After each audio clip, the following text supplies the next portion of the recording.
Hello everyone, welcome to brand new 2 AM study blog and good morning everyone. So जी, आज मैं उठी हूँ बहुत जल्दी एंड उठने का रीज़न ये है क्योंकि मुझे करनी है अपनी बहुत सारी बायोलॉजी और मुझे करना है ये डीपीज़। उसके साथ मैं करूँगी अपने ये एनसीईआरटी वाले नोट्स, साथ में है मेरी बायोलॉजी। अच्छा, बायोलॉजी क्यों है? क्योंकि इसी के अंदर ना जो सर ने नोट्स कराए हैं वो हैं, मुझे इसमें से वो करने हैं। साथ साथ मुझे करने हैं इसमें से डायग्राम्स जी जितने भी हैं, एंड साथ में रखिए कड़क कॉफ़ी।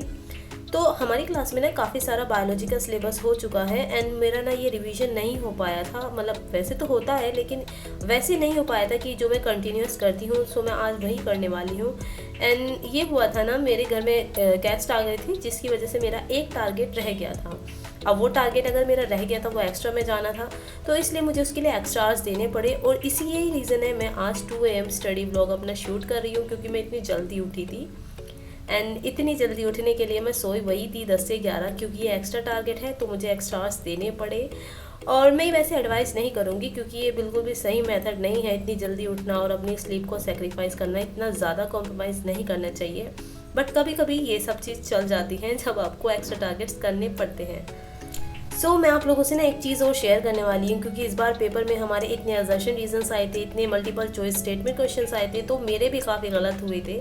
तो उसके लिए आप प्रैक्टिस कर सकते हैं क्वेश्चन मेमोनीट ऐप से। पता है क्यों मैं आप लोगों से ये शेयर कर रही हूँ? क्योंकि इसके अंदर इन्होंने इस बार क्या किया है, almost 3K plus assertion reason and multiple statement question दिए हैं बायोलॉजी में।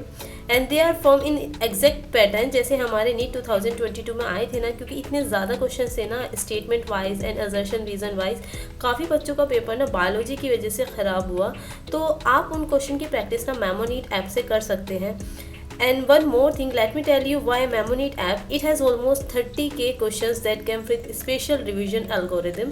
ये होता है ना, जैसे एक बार आपका क्वेश्चन हुआ तो वो थर्ड डे फिर रिपीट होगा, फिफ्थ डे रिपीट होगा, ऐसे रिपीट होता जाएगा जब तक आप उसको सही ना कर दें। और उसके साथ आपको क्वेश्चन मिलेंगे मल्टीपल चॉइस, स्टेटमेंट वाले एंड मैचिंग वाले, जिससे आपका इंटरेस्ट और बढ़ेगा बायोलॉजी के लिए भी एंड केमिस्ट्री फिजिक्स के लिए भी। पता है केमिस्ट्री में क्या होता है ना, हमें फॉर्मूलाज याद नहीं रहते फिजिकल में, और ऑर्गेनिक रिएक्शंस जो नेम होती है, इस बार मेमोनीट ने वही इंट्रोड्यूस किया है। मतलब फॉर्मूलाज को आप इस तरीके से लर्न कर सकते हैं। उन्होंने फ्लैश कार्ड दिए हैं to read and memorise equation and match type of column दिए हैं। देन उसके साथ जंबल वर्ड टाइप के क्वेश्चंस दिए हैं where you have to figure out the right formulas.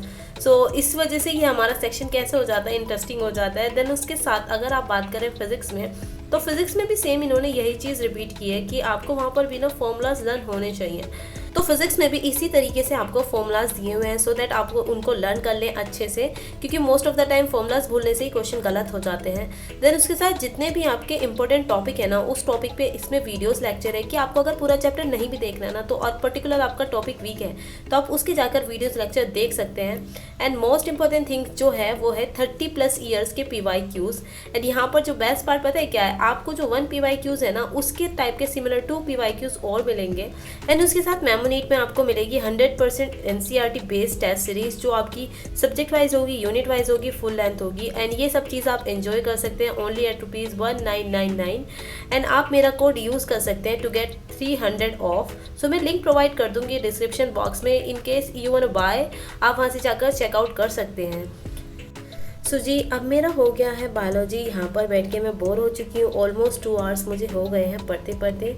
तो मैं सोच रही थी कि मैं अपने स्टडी रूम में जाती हूँ, वहाँ पर पढ़ती हूँ। एंड पता है क्या है, मेरी आवाज़ इतनी ख़राब हो रही है ना, तो मुझे लग रहा है पता नहीं किस तरीके से मैं बोल रही हूँ, किस तरीके से आप उसको सुनेंगे। Please bear it. अभी मुझे इसके साथ अपनी ये सारी डीपीज़ भी करनी है जो मैंने प्रिंट आउट करके निकाली है। एंड मैं आप लोगों से एक बात बताती हूँ, जैसे मैं अभी बायोलॉजी कर रही हूँ, मुझे वैसे 3 आवर्स से पहले उठना नहीं चाहिए था, बट मेरी मजबूरी थी क्योंकि मैं एक जगह बैठ के बोर हो गई थी। बट यही चीज़ आपको कंट्रोल करनी चाहिए। जैसे ना MR सर बोलते हैं कि तेरी औकात नहीं है 3 घंटे एक जगह बैठने की। पता है वो क्यों बोलता है? क्योंकि जो हमारा पेपर होता है ना, उसमें हमें ब्रेक नहीं मिलता। और ये चीज़ मैंने रियलाइज़ अभी की, जब सर ने ना ये वाली बात क्लास में बोली, तो मुझे सच में लगा कि हाँ, मुझे भी ना वो 5 मिनट का जो मैं ब्रेक लेती हूँ ना, वो चीज़ अवॉइड करनी चाहिए। एंड पर्टिकुलर मुझे 3 आवर्स का स्टडी सेशन बनाना चाहिए।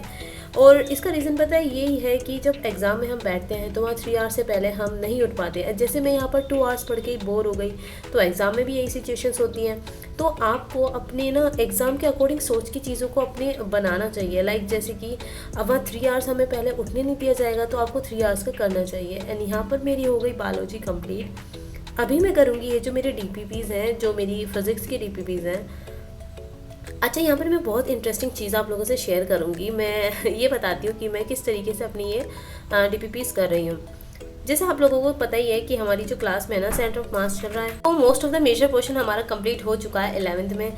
तो जितने भी मतलब क्वेश्चन है ना, अभी तक जितने भी हमारे चैप्टर्स हुए हैं, मैं डेली ना उन्हीं क्वेश्चन को प्रैक्टिस करती हूँ। मतलब जितने भी पर्टिकुलर हमारे चैप्टर्स हैं, थोड़े थोड़े 5 से 10, सो दैट ना मेरा जो माइंड ना उस तरीके से चले, क्योंकि एग्जाम में हमें पर्टिकुलर एक चैप्टर के तो क्वेश्चन मिलेंगे नहीं, हर चैप्टर के मिलेंगे।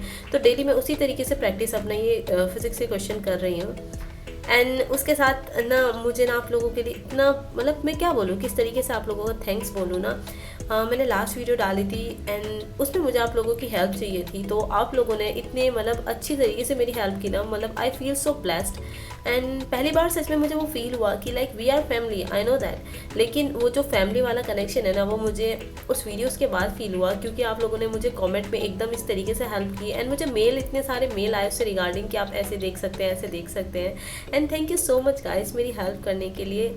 इनिशियली मैंने नहीं सोचा था कि इस तरीके से ना पॉजिटिव रिस्पॉन्स आएगा, क्योंकि मुझे और आप लोगों की हेल्प चाहिए थी। तो मैंने सोचा यार पहले एक चीज़ मैं पूछ के देख लेती हूँ, अगर कोई मेरी हेल्प करेगा तो मैं दूसरी चीज़ भी पूछूंगी जो इससे भी ज़्यादा इंपॉर्टेंट थी। बट अभी के लिए मैं वो नहीं पूछूंगी आप लोगों से, क्योंकि वो बहुत ज़्यादा इंपॉर्टेंट है। मे बी अभी आप उसको सही से ना बता पाए, तो यही था। एंड मैं क्या ही बोलूँ कि मेरी आवाज़ ना इतनी ख़राब हो रही है। तो ये पता है इसलिए नहीं हुआ कि मैं कुछ कोल्ड वोल्ड खा रही हूँ, पता नहीं सडन ही ये बिन बुलाए मेहमान जैसे आते हैं ना, इस तरीके से मुझे कोल्ड आया। एंड अब मेरे जा नहीं रहा है मैं क्या करूँ, मेडिसिन में ले नहीं सकती क्योंकि इससे पढ़ाई डिस्टर्ब होती है। एंड नॉर्मली ना आपको मेडिसिन अवॉइड करनी चाहिए स्टार्टिंग के 3 डेज़ तक, क्योंकि आपकी अपनी इनबिल्ट इम्यूनिटीज़ फिर डेवलप नहीं होती है।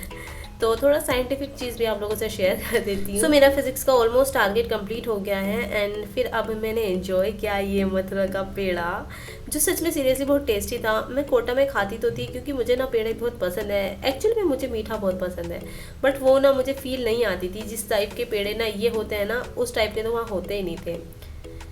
चलो बैक टू स्टडी। अब मैं कर रही हूँ अपनी केमिस्ट्री के PYQs क्वेश्चन। तो देखो, मैं बार बार आप लोगों से एक बात ही बोलूँगी कि जितने भी आपकी क्लास में चैप्टर हो रहे हैं ना, उनके PYQ ज़रूर से करें। एंड उसके साथ ये DPs बिल्कुल भी मिस मत करें।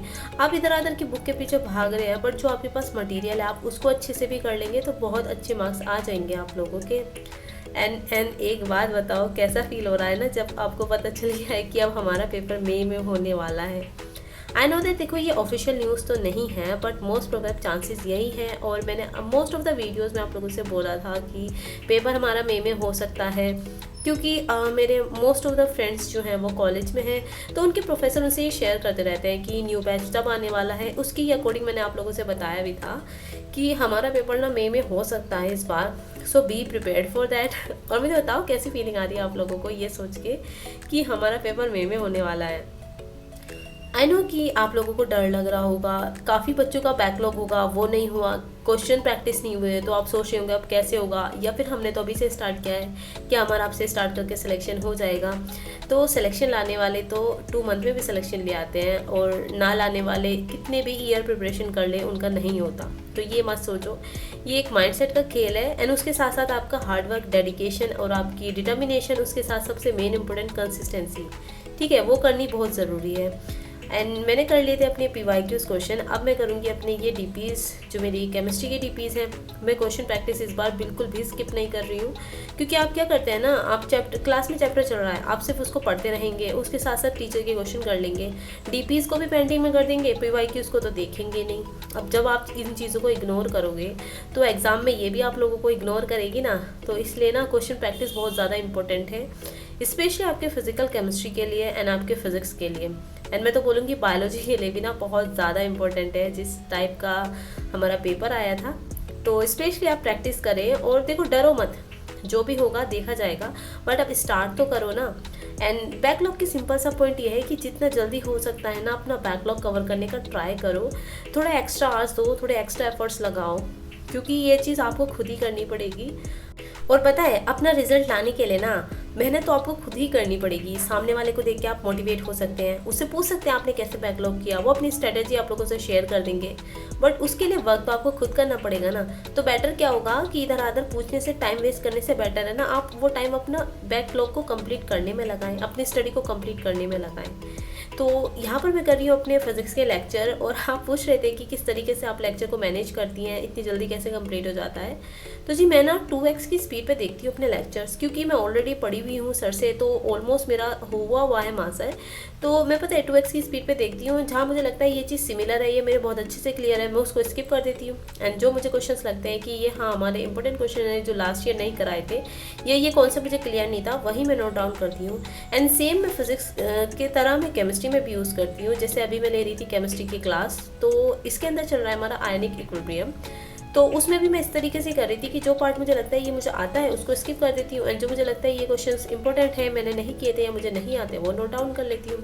बट बायोलॉजी के लिए मैं बिल्कुल भी स्किप नहीं करती, उसकी ईच एंड एवरी लाइन में समझती हूँ, क्योंकि लास्ट ईयर मैंने बायोलॉजी नहीं पढ़ी थी। तो ये मेरा तरीका है जिस तरीके से मेरा इतना जल्दी तरीके से मेरा हो जाते हैं लेक्चर, एंड उसके साथ इतने कम पेजेस में मेरे नोट्स आ जाते हैं, क्योंकि ऑलरेडी मैंने नोट्स बनाए हुए हैं। एंड देखो अब सीरियस होने का टाइम है, आप इधर आधर लोगों से मत पूछो क्या करना है क्या नहीं करना, इतने सारे टीचर्स मत चेंज करो। जैसे अभी हमारे बैचेस लॉन्च हुए हैं तो बच्चे दूसरे बैच में शिफ्ट होने लगते हैं, तो देखो मैं बेटर आप लोगों को एडवाइस करूँगी जिस बैच में उसी में रहो, उसी को अच्छे से कंटिन्यू करो। अगर उसमें बैकलॉग है उसी बैकलॉग को कवर करो। बार बार टीचर चेंज करने से, बैच चेंज करने से सिलेक्शन नहीं होता, सिलेक्शन होता है आपने कितना उसके लिए हार्डवर्क किया, कितना आपने वो सारी चीज़ें थी वो अच्छे से की। तो मेरी क्लास हो चुकी है, उसके बाद अब मैं कर रही हूँ ये अपने नोट्स रिवाइज जो फिज़िकल के हैं, क्योंकि फ़िज़िकल ऑलमोस्ट डन हो चुकी है हमारी क्लास में। तो मैं चाह रही थी कि एक बार अच्छे से मैं इसका वन टाइम में रिवीजन कर लूँ। एंड आप मुझे बोल रहे थे कि आप ना सोते टाइम पे अपना टाइम दिखाया करो कि कितने आवर्स पढ़े कितने नहीं। तो जी आप देख सकते हैं कि अभी हमारे 9:30 होने वाले हैं एंड मुझे 11 आवर्स हुए। एंड आप देख सकते हैं मेरे हैंड में हैंकी है, क्योंकि ये जो बिन बुलाया मेहमान था ना कोल्ड, मुझे सडन हुआ शाम के टाइम। मॉर्निंग में मैं बिल्कुल ठीक थी एंड मुझे इतना ज़्यादा हुआ ना कि आप मेरी वॉइस से फील कर सकते हैं। बट उसके बाद भी ना मैंने अपनी स्टडी नहीं छोड़ी एंड आज मैं वॉइस ओवर कर रही हूँ एंड मुझे फीवर है। उसके साथ में आज मैं पढ़ूंगी नहीं, लेकिन मैं अपनी बायोलॉजी को ज़रूर से करूँगी, क्योंकि एक दिन भी ना आप मिस नहीं कर सकती। मन तो सीरियसली नहीं है कुछ भी पढ़ने का, क्योंकि फ़ीवर में आपको भी पता है किस टाइप का फ़ील होता है। बट मैं सोच रही थी कि चलो फ़ीवर है, लेटे लेटे बायोलॉजी तो कंप्लीट कर ही सकते हैं, तो मैं आज उसी को कंप्लीट करने वाली हूँ। तो आप लोग भी ना इसी तरीके से ना अपना टाइम वेस्ट मत करो। जब आपको लगता है ना कि आपका कुछ पढ़ने का मन नहीं है, तो कुछ ऐसी चीज़ पढ़ो जो आपको ऑलरेडी आती हो और जो उसको पढ़ने में आपका इंटरेस्ट और बनता हो। तो यही रीज़न है कि मैं आज पूरे दिन ना बायोलॉजी करने वाली हूँ एंड लेक्चर देखूंगी। See you. मिलते हैं आपसे नेक्स्ट स्टडी ब्लॉग में। टिल देन अच्छे से पढ़ते रहो। Bye everyone.